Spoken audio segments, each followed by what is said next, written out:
I was awoken one night, startled awake by some fleeing nightmare.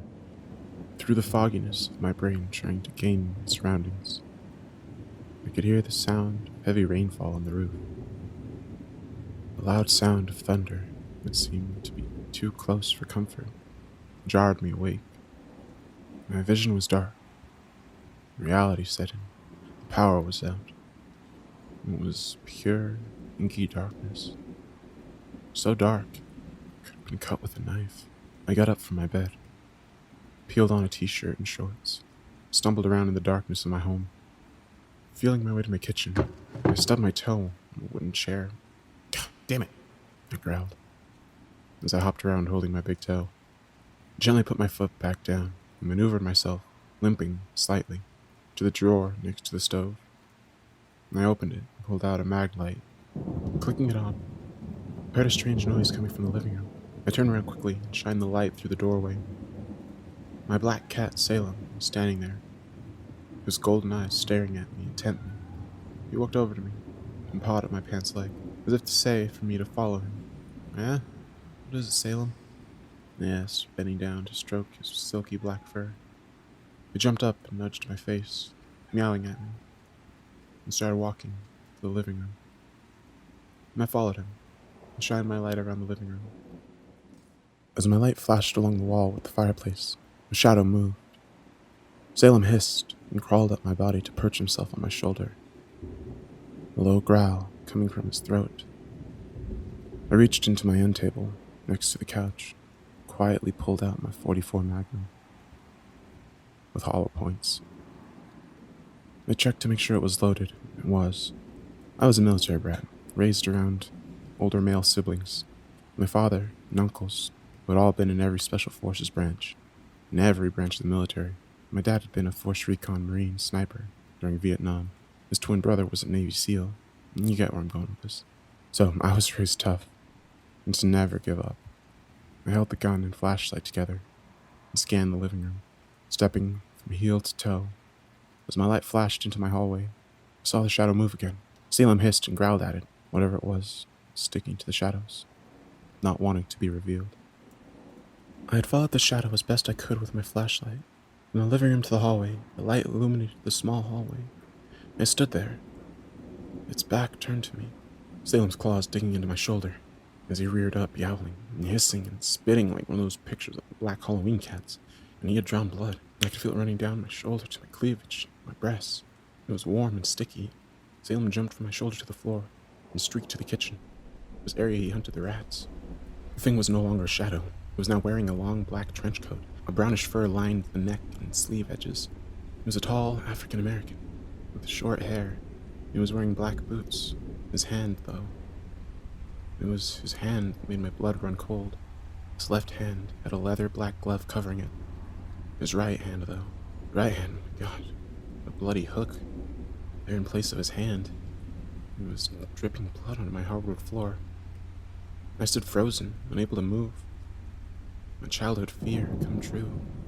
The legend I'd grown up on, the swamps of Louisiana. The Candyman was now standing in front of my mirror at the end of my hallway.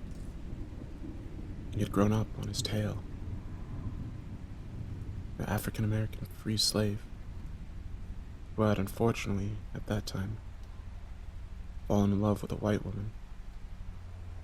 Not just any white woman, though. The plantation owner's daughter. They hunted him down and tortured him, opening his flesh and cutting off his right hand, poured honey into the wounds. He died, slow and painful, the honey drawing beads to his open wounds. They stung him repeatedly.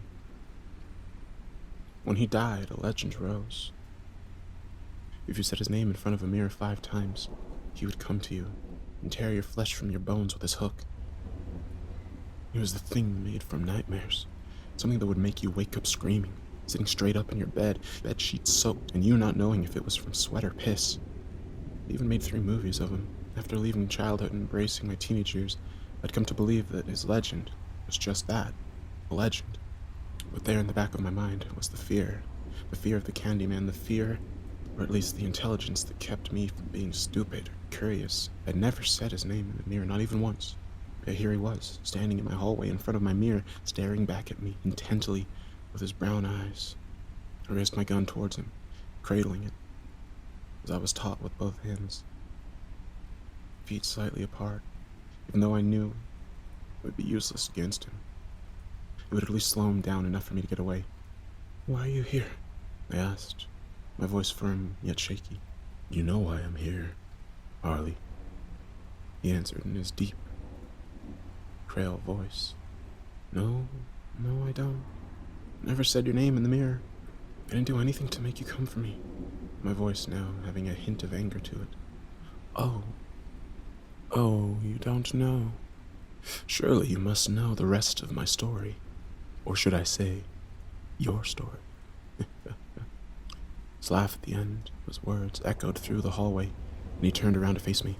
"I am not here to harm you, at least for now, but we need to talk." He started walking towards me. I held my gun steady and said, "Don't come any closer. I'll blow your fucking head off." He eyed me and laughed. "You can't hurt me with that. Now go into your living room and sit on your couch, and you'll be wanting to be sitting down when I tell you what I have to say. Now lower your gun and my hook will find your spine, and rip it along with your heart from your chest." It wasn't a blow, not at all. I lowered my gun and obeyed. Even I knew better than to try to piss off this supernatural creature. I'd been taught by my grandma many years how to banish demons, evil spirits, among many other things. Him, on the other hand, Candyman, I did not know how to banish or destroy. As if reading my thoughts, he said, "Don't even think of it. Mon petit. Now sit." And I had reached my couch and sat down on it. He walked over to me and reached his leather-gloved clawed hand out to me. I shrank away, back from him. He gave me a look as if to say, "Let me or I'll kill you." And I sat back up. His hand reached to the back of my head. I squinted my eyes thinking he was going to kill me anyway. But he didn't. He pulled my hair tie out of my hair, allowing my long red hair to fall down freely past my shoulders. "You're so much prettier with your hair down, Harley. You should wear it like that more often." I was a little surprised. Never once said any of the urban legend stories had he ever complimented one of his victims. As for now, though, I wasn't one of his victims. He sat down on the couch across from me.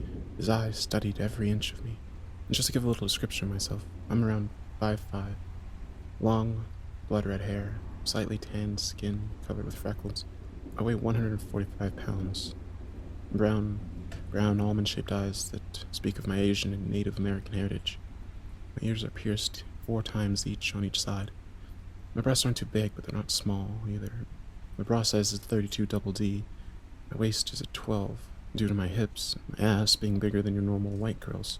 My body's very athletic looking, and I take pride in keeping myself healthy, and I was doing everything I could to keep from throwing up. Then his eyes focused on mine. Silence was thick in the air, a heaviness on my chest. Finally he spoke. "There's more to my story that many don't know. More that wasn't told after my death." I sat a little forward, listening intently. "The woman who I fell in love with. The woman who I was killed for loving." He paused, staring intently at me.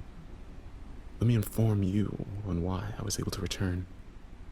My mother was Mary LaVale. I was her youngest son. She taught me, as well as all her children, everything she knew. So in doing that, she taught me how to return should I die a terrible death, so that I might seek revenge on those who wronged me. Unfortunately, though, I began to love it. The killing, the blood, the piercing screams of my victims. Then I began to collect souls. That, mon cher, made me stronger. When my legend grew, the fear of me also multiplied, became a god. But now that my parish honors have dwindled, I have become almost obsolete. There's still who remember and fear me like you, but I have not come here to kill you, mon cher. I've come here to tell you the rest of my story, and to get your help."